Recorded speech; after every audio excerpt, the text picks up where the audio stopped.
ایک بات جو جملہ ہم سنتے تھے، آئی ول سی یو ان کورٹ، جی جو موجودہ ترمیم ہوئی ہیں، کیا اس جملے میں اب بھی جان موجود ہے؟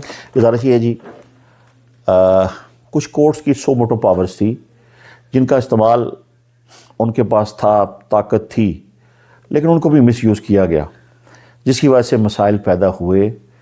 ڈیموکریٹک گورنمنٹ کو ہٹایا گیا جوڈیشری کے ذریعے، اپنی مرضی کے بینچ بنائے گئے، مرضی کے فیصلے لکھے گئے، اور جس کی عملی مثال آپ کے سامنے جو بہت سارے فیصلے بعد میں نل اینڈ وائڈ قرار دیے گئے، تو جس کی وجہ سے یہ مسائل پیدا ہوئے۔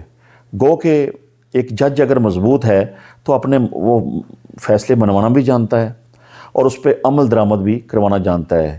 جس طرح پنجاب کے اندر ایک قانون آیا یہ زمینوں کے معاملات کے والے سے، لیکن اعلیٰ عدلیہ نے، chief justice Lahore high court نے اس پہ ایکشن لیا، سارے فیصلے روک دیے۔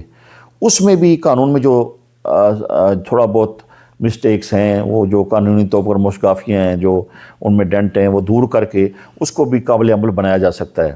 اب اس کو پیرالل نظام کے ذریعے لوگ دیکھ رہے ہیں۔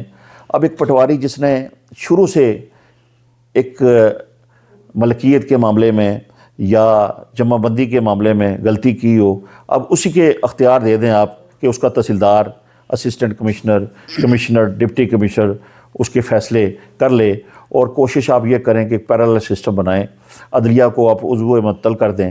تو یہ بہت سارا لمحہ فکریہ ہے۔ اور آپ کا سوال، میں وہیں آتا ہوں کہ آپ کا سوال تھا کہ کیا آج کی عدلیہ اس قابل ہے؟ جی بالکل ہے۔ اگر عدلیہ کا دیکھیں نا، یہ سیاسی پوائنٹ سکورنگ کے لیے ہم بہت ساری باتیں کرتے ہیں، لیکن ایک جج اگر ایک مضبوط ہے تو اسے کوئی دنیا کی طاقت اس کے فیصلے سے سوری، میں یہاں عمارت آپ کی بات کاٹوں گا۔ اگر عدلیہ ایگزیکٹو کے ماتحت رہے گی، اگر اس جج کو پتہ ہے کہ میری ٹرانسفر یا میرے بینیفٹس یا کچھ چیزیں ایگزیکٹو سے آ رہے ہیں، تو وہ کیا ایگزیکٹو کے اگینسٹ جو کیس یا کوئی کو جائے گا وہ آزادانہ طور پر فیصلہ کر سکتے ہیں؟ گزارش یہ ہے جی کہ پہلے یہ ہوتا تھا کہ اعلیٰ عدلیہ میں جو ججز کی تعیناتی ہوتی تھی وہ ججز کے بانجے، بیٹے، بھتیجے، چیمبرز کی ہوتی تھی۔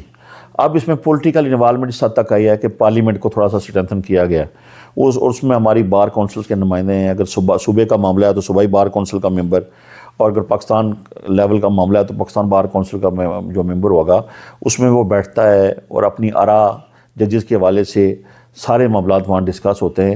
میں یہ سمجھتا ہوں کہ اس نظام سے بہت بہتر ہوا یہ سسٹم ایلیویشنز کے حوالے سے، اور اس کو ہم پازیٹیو دیکھیں تو یہ بہتر عمل ہے۔ اچھا، ایک ماہر قانون کی حیثیت سے مجھے یہ میری رہنمائی کیجیے کہ جو پارلیمنٹ ہے دونوں حیثیت سے، جیسے قومی اسمبلی ہے، سینٹ ہے اور سپریم کورٹ ہے، جی، سپریم عدالت پھر کون سی ہوئی ہے؟ گزارش یہ ہے جی کہ جو موجودہ امینڈمنٹس آئی ہیں اس میں دیکھا جائے تو سپریم جو عدالت ہے وہ کنسٹیٹیوشن کورٹ ہے، جس کو سارے کنسٹیٹیوشن کے میٹر میں فیصلے کا اختیار ہے اور سب پہ بائنڈنگ ہے۔ اور جو سپریم کورٹ جو ہماری ہے وہ بھی بائنڈنگ ہے، ہائی کورٹ تو اس پہ ہے ہی بائنڈنگ۔ تو اس حوالے سے دیکھا جائے تو کنسٹیٹیوشن کورٹ پریویل کرے گی، اور سپرمیسی کے حوالے سے اس کا